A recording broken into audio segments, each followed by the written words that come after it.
প্রায় 26,000 এসএসসি চাকরিহারাদের জন্য সুপ্রিম কোর্টে দ্বারস্থ হয়েছিল এসএসসি, আর যার কারণে একটু হলেও স্বস্তিতে ছিলেন চাকরিহারারা। তবে সোমবারে সুপ্রিম কোর্টে এসএসসির আইনজীবীর তরফে জানানো হয় এসএসসি যোগ্য অযোগ্য প্রার্থীদের আলাদা করতে প্রস্তুত, আর আগামী সোমবার রয়েছে আবারও এই মামলার শুনানি।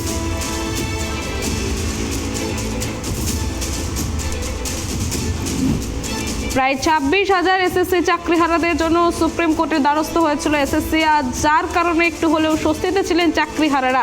তবে সোমবারে সুপ্রিম কোর্টে এসএসসির আইনজীবীরা তরফে জানানো হয় আর এসএসসি যোগ্য অযোগ্য প্রার্থীদের আলাদা করতে প্রস্তুত। আগামী সোমবার আবারও রয়েছে এই মামলার শুনানি।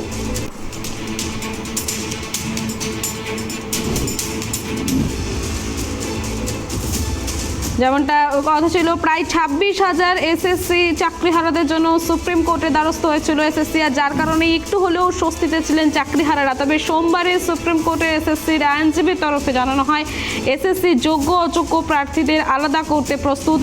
আগামী সোমবার আবার রয়েছে এই এসএসসি মামলার শুনানি। প্যানেলের বাইরে নিয়োগ করা হয়েছে জানিয়েছেন বিচারপতি। যেমনটা আপনাদের জানাচ্ছি, এসএসসি চাকরিহারাদের আবারও ফের আগামী সোমবার আদালতে রয়েছে শুনানি। আর এই বিষয়ে বিস্তারিত আমরা জানবো। টেলিফোন লাইনে আমাদের প্রতিনিধি রিমিক রয়েছে। রিমিক, যেমনটা জানা যাচ্ছে আবারও ফের সোমবার শুনানির কথা দেওয়া হয়েছে আদালতের তরফে, তো এই বিষয়ে কি জানতে পারছো, বিস্তারিত জানো। দেখো সুষমা, কলকাতা হাইকোর্ট যে নির্দেশ দিয়েছিল এসএসসি চাকরি বাতিলে যে 25,753 জনের যে চাকরি বাতিল হয়েছিল সেইটার একটি চ্যালেঞ্জ করে সুপ্রিম কোর্টের দ্বারস্থ হয়েছিল রাজ্য পর্ষদ এবং এসএসসি। সেই মামলার আজকে শুনানি হয় সুপ্রিম কোর্টের প্রধান বিচারপতির যে বেঞ্চ রয়েছে ডিওয়াই চন্দ্রচূড়, বিচারপতি জলি পারদওয়ালা এবং বিচারপতি মনোজ মিশ্রের বেঞ্চে। সেইখানে যে আজকে প্রথম শুনানিতে কিন্তু বলতে গেলে প্রাথমিকভাবে কিন্তু ধাক্কা ছিল রাজ্য পর্ষদ এসএসসি তিনজনেই। কেননা সুপ্রিম কোর্ট গত 22 তারিখ যে রায় দিয়েছিল বিচারপতি দেবাংশু বসাক এবং বিচারপতি সাব্বির রবির ডিভিশন বেঞ্চ, সেই রায়কেই কিন্তু আপাতত বহাল রাখছিল সুপ্রিম কোর্ট। সেই রায়ের উপর কোনো রকম অন্তর্বর্তীকালীন স্থগিতাদেশ দিল না সুপ্রিম কোর্ট।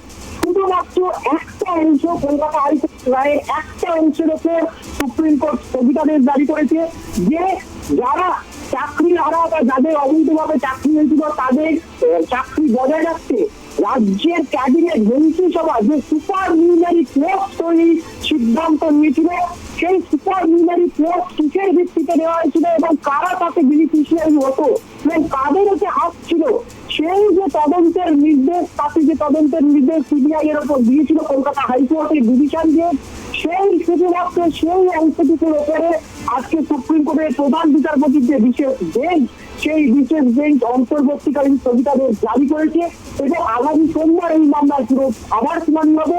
তখন কিন্তু নতুন করে এই সুপার নিউমারি পোস্টের যে সিবিআই তদন্তের উপর অন্তর্বর্তীকালীন স্থগিতাদেশ, সেটাকে আবার নতুন করে শুনানি হবে। এছাড়া কলকাতা হাইকোর্ট যে রায় দিয়েছিল 26,000 চাকরি বাতিলে, সেই সম্পূর্ণ রায়টাকেই কিন্তু বহাল রাখলো আজকে সুপ্রিম কোর্ট। তাছাড়া আজকে সুপ্রিম কোর্টে যে আবেদন রাজ্যের পক্ষ থেকে করা হয়েছিল সেখানে কিন্তু সুপ্রিম কোর্টের প্রধান বিচারপতি তার পর্যবেক্ষণে যে কথাগুলো বলেছেন সেটা কিন্তু অত্যন্ত গুরুত্বপূর্ণ এবং তাৎপর্যপূর্ণ। প্রধান বিচারপতি কি বলেছেন, ডিওয়াই চন্দ্রচূড়, তিনি বলছেন যে যে জালিয়াতি হয়েছে এতে কোনো সন্দেহ নেই, এসএসসি নিয়োগে দুর্নীতি হয়েছে কোনো সন্দেহ নেই, ওই মানচিট নষ্ট করে দেওয়া হয়েছে। তাহলে যোগ্য এবং অযোগ্যদের আলাদা করা হবে কিসের ভিত্তিতে, পুনর মূল্যায়ন করা হবে কিসের ভিত্তিতে, নারীটাকে বেআইনি ভাবে টেন্ডার পাইয়ে দেওয়া, ওই মানচিট নষ্ট করে দেওয়া, সব ক্ষেত্রেই কিন্তু দুর্নীতি হয়েছে, ওই মার্কেট নষ্ট করে দেওয়া হয়েছে। তাহলে আলাদা করবে কি করে কারা যোগ্য কারা অযোগ্য?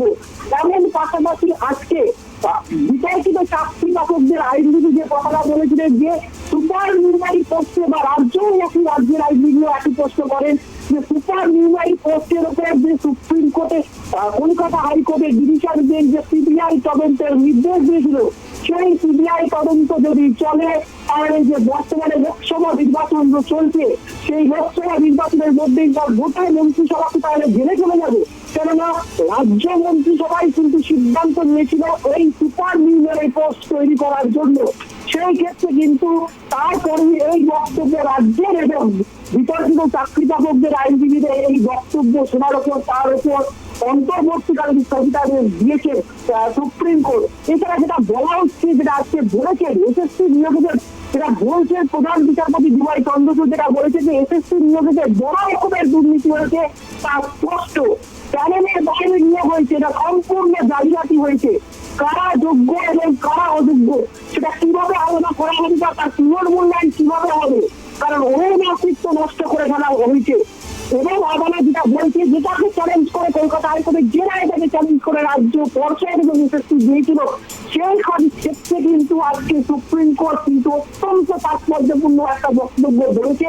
তারা বলছে যদি এরকম ব্যাপক দুর্নীতি হয়ে থাকে এবং সেই দুর্নীতির সমাধানের ক্ষেত্রে যদি কোনো উপায় না থাকে, তাহলে এই ধরনের গোটা প্যানেল বাতিল করা বা 26,000 এত বড় অঙ্কের প্রার্থীদের চাকরি বাতিল করার এই যে রায়, সেটা কিন্তু আদালতকে দিতে হয়। কেননা এত বড় আকারের দুর্নীতির বাড়তিটা এত বড়, সেখান থেকে তার সমাধানের যদি কোনো উপায় খুঁজে না পাওয়া যায়, কারা যোগ্য কারা অযোগ্য সেটা যদি পার্থক্য করা না যায়, সেক্ষেত্রে কলকাতা হাইকোর্ট বা যে কোনো আদালতকে এই ধরনের রায় বা নির্দেশ দিতে হয়। অর্থাৎ কলকাতা হাইকোর্টের ডিভিশন বেঞ্চ, দেবাংশু বসাকের ডিভিশন বেঞ্চ গত 22শে এপ্রিল যে ঐতিহাসিক রায় দিয়েছিল, সেই ঐতিহাসিক রায়টাকেই কিন্তু আজকে এন্ডোর্স করলো সুপ্রিম কোর্ট। তাই সেই কারণেই কিন্তু যে 281 পাতার কলকাতা হাইকোর্টের রায়, সেই 281 পাতার কলকাতা হাইকোর্টের রায়ের উপর কোন রকম স্থগিতাদেশ জারি করলো না, অন্তর্বর্তীকালীন স্থগিতাদেশ জারি করলো না সুপ্রিম কোর্ট। এবং যে রায় ছিল সব রায়টাকেই কিন্তু বহালে রাখলো। শুধুমাত্র সুপার নিউমারি পোস্টে যে করা হয়েছিল কেন, তার বেনিফিশিয়ারি করা, সেইটার উপর কলকাতা হাইকোর্ট যে সিবিআই তদন্ত চালিয়ে যাওয়ার নির্দেশ দিয়েছিল, শুধুমাত্র সেই অংশটুকুর উপর স্থগিতাদেশ জারি করেছে। পাশাপাশি আজকে সুপ্রিম কোর্টের প্রধান বিচারপতি ডিওয়াই চন্দ্রচূড়ের প্রশ্ন করেছেন যে কারা বেনিফিশিয়ারি, কারা সুবিধাভোগী, কারা এই সুযোগটা পেয়েছে, সেটা কিন্তু খুঁজে বার করতে হবে। অর্থাৎ কলকাতা হাইকোর্টে যে প্রশ্নটা তুলেছিল বিচারপতি দেবাংশু বসা, বিচারপতি মোহাম্মদ আব্দুর রদ্দি যে প্রশ্নটা প্রতিদিনের শুনানিতে তুলেছিল যে কারা বেনিফিশিয়ারি, কি কারণে এই সুপার নিউমারি পোস্ট তৈরি করা হলো, এই যে এত বড় দুর্নীতি, টাকার বিনিময়ে চাকরি, ইউনিভার্সিটি ম্যানিপুলেশন, র্যাঙ্ক জাম, এই যে এত দুর্নীতি, প্যানেলের বাইরে বেরিয়ে চাকরি দেওয়া, এতে কারা বেনিফিশিয়ারি, কারা সুযোগ সুবিধা ভোগ করবে, অর্থাৎ কারা টাকা নিলেন, টাকার বিনিময়ে অযোগ্যদের চাকরি দিলেন, সেই দোষীদের খুঁজে বার করতে হবে। আজকে সুপ্রিম কোর্টে একই কথা বলেছে, যারা বেনিফিশিয়ারি তাদের খুঁজে বার করতে হবে। অর্থাৎ প্রাথমিকভাবে অন্তর্বর্তীকালীন স্থগিতাদেশ দেওয়া হলেও আগামী সোমবার আবারও শুনানি রয়েছে। এই যে সুপার নিউমারি পোস্ট, এটা নিয়ে কি রায় দেয় বা কি শুনানিতে সুপ্রিম কোর্ট বলে সেটা দেখার। তবে আপাতত আজকের শুনানিতে যেটা স্পষ্ট যে কলকাতা হাইকোর্টের ডিভিশন বেঞ্চ বা স্পেশাল বেঞ্চ যে রায় দিয়েছিল, সেই রায়কে কার্যত বা বহাল রাখলো সুপ্রিম কোর্ট। সুষমা, ধন্যবাদ রিমিক।